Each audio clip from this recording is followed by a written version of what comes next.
Let's face it, history hasn't been particularly kind to women. They've been considered property, they couldn't vote until 1920, and they're still often paid less than the average man for the same or similar job. But when it comes to intentionally inflicting pain on them, well, that's on a whole other level. Here are 10 of the most brutal ways in which women were punished throughout history, and some of these techniques are still employed in some parts of the world to this day. Number 1. Spanish donkey. The Spanish donkey, also known as the wooden horse, the chevalet, the cavalletto, squarciapale, and the union mule, was a device that was used throughout medieval times and during the Spanish Inquisition. A similar contraption was also used on free slaves after the Civil War. It consists of a sharp triangular wedge that's supported by either 2 or 4 legs. A woman would be forced to straddle the pointed end, which was sometimes covered in spikes, so that their lower regions would become injured. Typically, the victim would be left unable to walk without experiencing pain. In some cases, a woman would die due to blood loss, and women who were thought to deserve extra punishment had weights put on their legs. This added weight could cause damage to the woman's bones and internal organs. Once put in place, a woman would often be paraded through town in that predicament and subsequently tarred and feathered. Number 2. Pear of anguish. This device, also known as the mouth pear, was allegedly used to punish women starting from the early modern period between 1400 to 1800. The pear-shaped metal body is divided into spoon-like segments, which were often spiked at the end, that can spread apart through a spring or by turning a key. It would be inserted into one of the woman's orifices in order to cause often irreversible damage. Some scholars have disputed historical accounts of the pear being used because the actual employment of such a device seemed suspiciously implausible. To this day, this genuine utility of these pears is unknown. However, an early mention of them were in author F.D. Cavalli's General Inventory of the History of Thieves, which was written in 1639. In that book, the invention of the device is credited to the character named Captain Gachereau de Pailloy, who robbed his victims through the use of a mechanical gag, which would subdue them while he and his accomplices raided their homes. Throughout history, there have been other mentions of pears of anguish, but many still believe that they were created to shock rather than actually inflict pain. And hopefully that's true, because if not, ouch. Regardless of legitimate evidence of these devices being used, there are still plenty of examples of them being displayed in museums. Number 3. Burning at the stake. This method of punishment actually dates back to Old Babylonia in the 18th century BC, and it has been employed through several points in history, including ancient Egypt, ancient Rome, medieval times, the Spanish Inquisition, and onward. Among the main reasons women were put to death this way included due to crimes they were alleged to have committed, their religions, or their race. One of the most notorious individuals who was burned at the stake was Joan of Arc. Death by fire continued on throughout the colonies of America, although it should be noted that none of the women accused of witchcraft in Salem, Massachusetts were killed this way. They were all hanged, but nevertheless, the first woman to have died this way was a servant, the typical term for an enslaved person at the time, named Maria. She was accused of burning 2 houses down. According to the Epsy file on U.S. executions from 1608 to 2002, the last known victim of a fiery death in America was another black woman in the year 1805. But the last woman who was reportedly sentenced to be burned at the stake was during the Spanish Inquisition in 1826, which is kind of crazy because that was not even 200 years ago. Throughout history, however, in some cases, a rope was tied around the woman's neck, and she would be strangled before the flames ever reached her body. Not all were lucky, though, sometimes intentionally or unintentionally, like the case of Catherine Hayes, who was killed in May 1726. The fire was somehow lit too quickly, and she was forced to die a painful death, which the executioner couldn't cut off her oxygen flow in time. Also, some people were met with a more merciful consolation.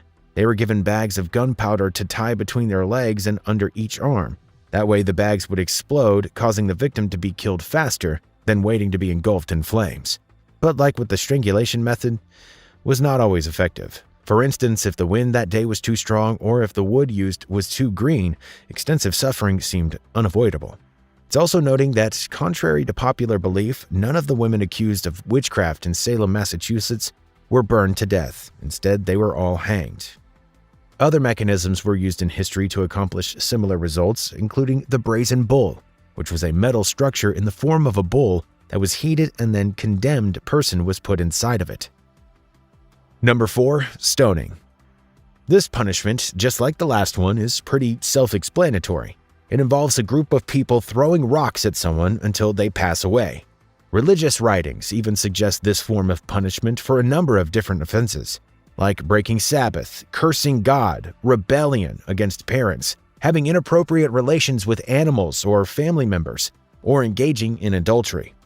We like to think of this practice taking place in ancient times, which, of course, it did. But it's still a legitimate punishment for people today in countries like Saudi Arabia, Sudan, Iran, Somalia, and Yemen. However, the practice is condemned by international law and the United Nations. Rupert Colville, spokesperson for the Office of the UN High Commissioner for Human Rights, said, "Under international law, stoning people to death constitutes torture or other cruel, inhumane, or degrading treatment or punishment and is thus clearly prohibited." Further, he mentioned how women around the world are more likely to be stoned than men, due to deeply entrenched discrimination and stereotyping against them, including among law enforcement and judicial officers. Number 5. The Republican marriage. A Republican marriage would take place after forcing a man and a woman out of their clothing, tying them together, and throwing them into the river. Some reports stated that the man and woman were meant to stand naked and tied for a prolonged period of time, likely to add to their humiliation. This was primarily done to anyone, but perhaps more frequently to priests and nuns, during the reign of terror of the French Revolution between 1793 and 1794, and were ordered by Jean-Baptiste Carrier. However, like the pair of anguish, this form of punishment has also met skepticism when it comes to some historians. Apparently, people living in France throughout 1793 and 1794 reported hearing about Republican marriages taking place. No one ever claimed to have been an eyewitness to one.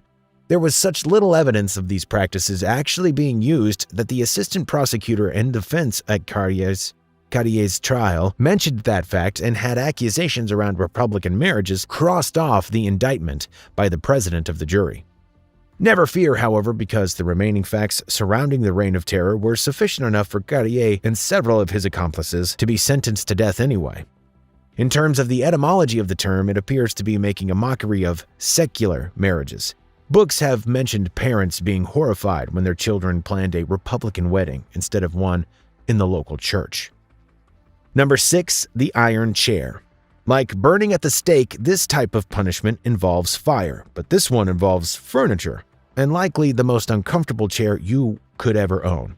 Similarly to others on this list, this method was also used on both sexes, but primarily women were subjected to it for some reason. The chair used for this was covered in razor-sharp spikes, ranging from 500 to 1,500. Women would be forced to sit on it for hours, eventually dying from blood loss. Fires lit in compartments under the chair would also aid in the death by slowly roasting the victim. This death sentence was given to women who committed several crimes, including adultery, witchcraft, and murder. The iron chair was introduced during the Middle Ages, used in Europe until the late 1800s. A similar method was used in China from 1701 to the 1900s, and, according to the Science Museum in London, was made from wood with 12 steel blades in the arm, back, footrests, and seat. The iron chair was also used throughout history to elicit confessions from people by having them watch others being subjected to that type of punishment. In recent history, this form of punishment has been documented in countries like North Korea.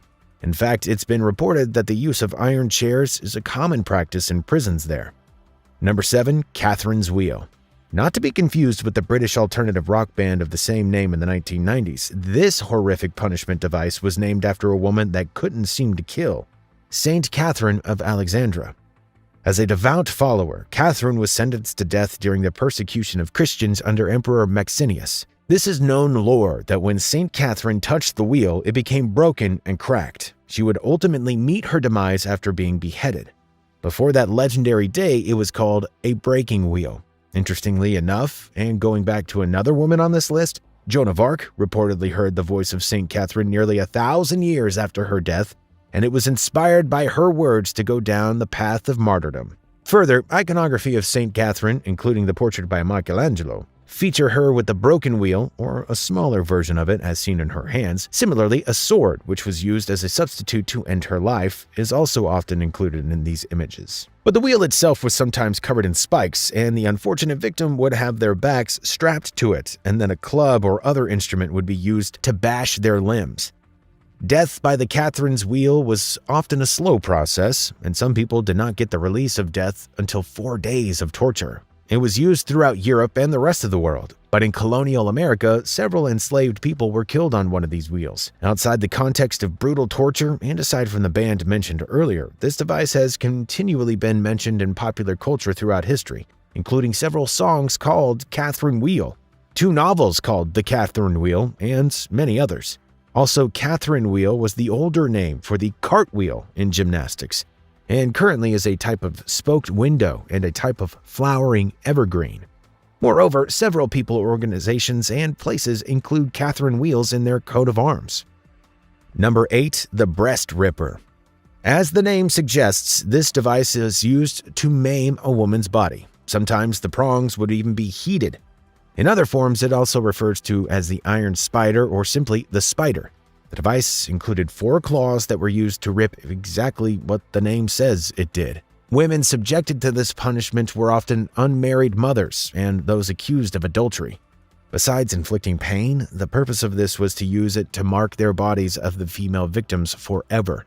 Thankfully for all women, this instrument wasn't believed to have been used after the end of the Middle Ages. Number 9. Foot binding. Although perhaps not with the intention to torture young girls, foot binding was a beautification process and did just that, torture and continue to torture the poor women who were forced to be disabled or in the very least have greater limitations in working and walking than their non-bound counterparts for the rest of their lives. The process started on girls as young as 4 or 5 years of age. On a positive note, older women who underwent foot binding young are often said to feel less pain because young bones are soft and break more easily. Wealthy Chinese families often bound their daughters' feet in order to attract worthy male suitors, and it was considered beautiful for a woman to have small and dainty feet, known as lotus feet. Fittingly, the shoes made for these girls were called lotus shoes. It was said that the ideal foot lengths were the golden lotus at 3 inches and the silver lotus at 4. Anything larger than those 2 measurements were considered an iron lotus and unacceptable. In order to get the desired results, a girl's foot would be bound with silk cloth, which would cause the bones and arches to break. Girls were often encouraged to walk around while their feet were bound to aid in the breakage. The cloths would be applied tighter and tighter until the golden or silver lotus was achieved. The process existed in China for over 1,000 years, and it's thought to have originated during the time of the 10th century Emperor Li Yu of southern Tang, just before the Song dynasty. Li Yu allegedly created a 6-foot lotus decorated with precious stones and pearls before asking a woman named Yan Yang to bind her feet in white silk into the shape of the crescent moon and perform a dance on the points of her feet on it. Her dance was said to be so beautiful and graceful that others sought to replicate it. Some of the earliest references to foot binding appeared around 1100 in poems that allude to the practice. It is said that some women bound their feet for their entire lives, while some let the binding lapse after they get married. In recent time, it has been estimated that by 19th century, 40 to 50% of all Chinese women were the victim of foot binding, and that those numbers rose to 100% among the upper class Han Chinese women. However, even given these statistics, it's said that richer and higher class women gave up the practice before poorer rural women. But as time went on, activists started to voice their opposition to the practice, and many joined clubs known as anti-foot binding groups to work in numbers to insist on banning it. Many women of these groups pledged not to bind their daughters' feet or marry their sons off to girls with bound feet. In 1902, Empress Dowager Cixi issued an anti-foot binding edict, but it was quickly rescinded. Thus, the campaigning continued. Some supporters identified it as feminists, while others pushed to reform based on patriotism. An article in Beijing Women's News was run in 1906 that blamed women with bound feet for being a national weakness in the eyes of other nations. Other reformers, like Liang Kuo, was influenced by social Darwinism and suggests that women with bound feet produced weak sons. But he also said, as long as foot binding remains in practice, women's education can never flourish. Moreover, he was disappointed that foreigners opened up the first schools for women in China.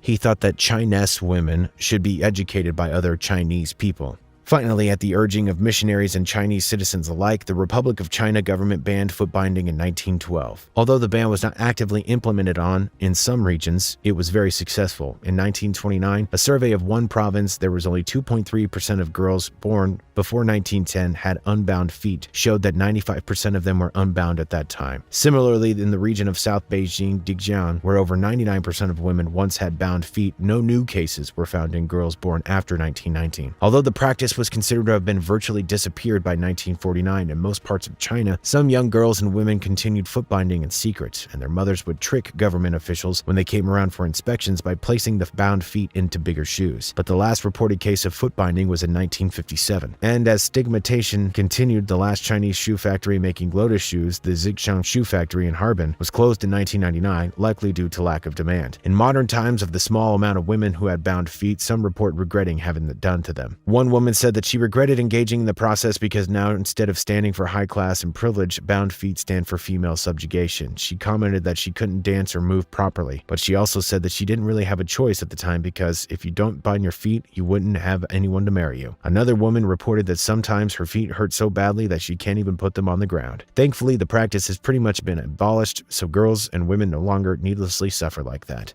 Number 10, corsets. Like foot binding, corsets are thought to have been used to conform women into unrealistic beauty standards.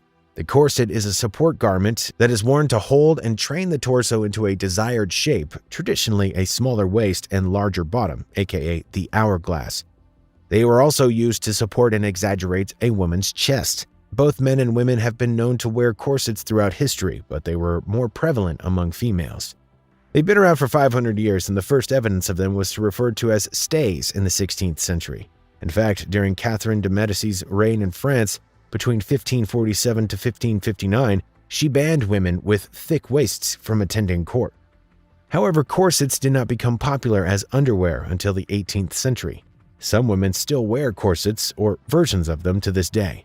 Although modern versions, as they are made for lacing or boning, that merely imitate historical corsets, are said to not aim at permanently deforming the body like the old-fashioned ones. In terms of etymology, the word corset comes from the Old French word corps, means body or little body. The person who makes them participates in the profession known as courtistry. According to the Guinness Book of World Records, listed a woman named Kathy Young as having the smallest waist on a living person and a waist measuring 15 inches after 1998.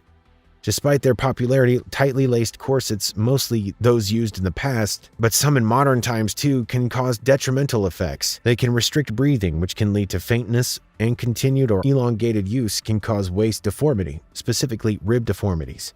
Corsets can also restrict and reposition vital organs, which could cause poor digestion, and they can cause the muscles in the back to atrophy. Waste, no pun intended, away. In order to avoid these consequences, a slim waist can instead be achieved through exercises that tone the oblique muscles, such as sit-ups, abdominal crunches, and plank poses. Eating a well-balanced and healthy diet won't hurt either. On the positive side, special corset-like braces have been designed to specifically help people with spinal problems like scoliosis or other back pain by offering lumbar support. Some corsets have also been found to aid in vigorous activity like playing tennis, bicycling, or horseback riding, as well as for maternity wear. Corsets are also known to temporarily improve mobility and flexibility in those who are overweight because they tightly support abdominal muscles. Further, they compress the stomach, so it may cause the wearer to eat less. So while specifically designed corsets can improve someone's overall quality of life, others can cause permanent detriments to a person's muscles, organs, and bones.